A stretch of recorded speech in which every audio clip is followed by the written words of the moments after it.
इनके चरणों में वंदन कर शतबारं, फिर कर शुद्ध जलधारं। सुर इंद्र लोग भी स्वर्गों में अभिषेक करे नित भवनों में। अय पूज्य कृत्रिम बिंब सकल सुर द्वारं, स्वर्गों में सुखकारं। त्रय अष्टानिक के परभूमि शुकाय सिद्धाय बुद्धाय धरुशंकराय सत्यज्ञानाय धरणीन्द्र फणामण्डमण्डिताय ऋषिश्रावश्राविकाय चतुपसर्ग विनाशाय घाती क्रम विनाशाय अघाती क्रम विनाशाय अपवायम अस्माकं वैजनाजन विषा अंकुर अमित पूजा पूजा अल्पारुष प्रज्ञा सपरिवारष्टं राजेश ऋषि सार्थं श्रेया श्रुति आकाशिंगई भिलाई सपरिवारष्टं अभय कुमार मीना मीना नमन नमन पार समस्त चौधरी सपरिवारष्टं मृत्युं त्रिचिंद विविंद अतिकामं रतिकामं क्रोधं अग्निं सरशत्रुभावं सर्वोपसर्गं सर्वविघ्नं सर्वभयं सराजभयं सर्वचूरभयं सदृष्टभयं समृगभयं सर्वमात्मचक्रभयं सर्वपरमन्त्रं सर्वशूररोगं सर्वक्षयरोगं सर्वकुष्ठरोगं सर्वक्रूररोगं सर्वनरमारिं सर्वगजमारिं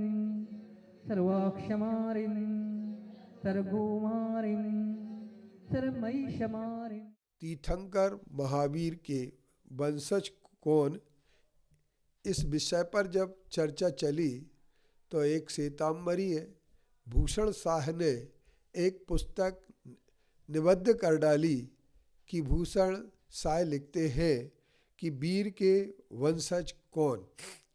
मैं कहता हूँ उन्हें इस स्थान पर ये प्रश्न करना चाहिए, वीर को विदूषक के रूप में प्रस्तुत करने वाला कौन। भगवान महावीर स्वामी के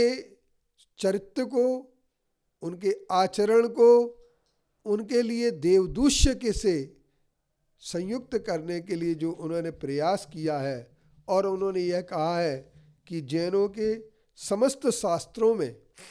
स्पष्ट वर्णन है कि यत् चेकम देवदूष्यम आदाय तीर्थकृत प्रवर्जन्ति तत्सर्व समस्त्रो धर्मो मया प्रजा प्रज्ञापनीय इति ज्ञापनार्थम। ये लिखा किसने है, ये आया कहाँ से, किस कथा में आया है, इसके लिए एक कथान योग श्वेतांबर साहित्य में बन गया है, जिस कथा के दो रूप सामने हैं। जैसा कि जैन साहित्य में के विकार में पुस्तक में बेचर दास जी लिखते हैं कि जैन कथा अनुयोग में के आने वाले वृत्तांतों के मुख्य दो प्रकार हैं, एक चरित्र विभाग और दूसरा कल्पित विभाग। उनमें जो चरित्र विभाग है उसके संबंध में मुझे खेद पूर्वक लिखना पड़ रहा है कि उस विभाग में चरित्रता बहुत ही कम नजर आती है, परंतु पौराणिकता की ही मात्रा इतने अधिक प्रमाण में बढ़ा दी गई है कि जिससे उसे एक चरित्र विभाग का नाम देना भी कठिन प्रतीत होता है। उस विभाग में अतिशयोक्ति इतनी दी गई है कि उसकी मर्यादा भी कायम न रहने से वह अलंकार के रूप में नहीं घट सकती है। अब यहाँ पर उन्होंने जब वर्धमान भगवान महावीर के लिए लिखा है कि दीक्षा ली, तब उनके पास इंद्र का दिया हुआ देवदूष्य था। इसका मूल्य बाद में 1,00,000 स्वर्ण मोहरों के जितना माना गया था। यहाँ पर प्रश्न यह होता है कि निर्ग्रंथों के नामक और कठिन त्याग के प्रवर्तक भगवान वर्धमान,